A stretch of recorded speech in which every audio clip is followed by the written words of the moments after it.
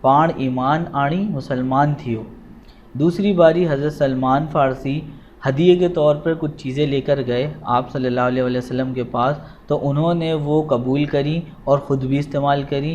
باقی رہ گئی تھی نبوت کی ایک نشانی، آخر کار، نیت کا مطلب ہے آخر کار اس کی بھی ان کو زیارت ہو گئی اور وہ جو ہے وہ مسلمان ہو گئے اور ایمان لے آئے۔ کچھ وقت کہاں پوئے حضرت سلمان رضی اللہ تعالیٰ عنہ رسول اکرم صلی اللہ علیہ وسلم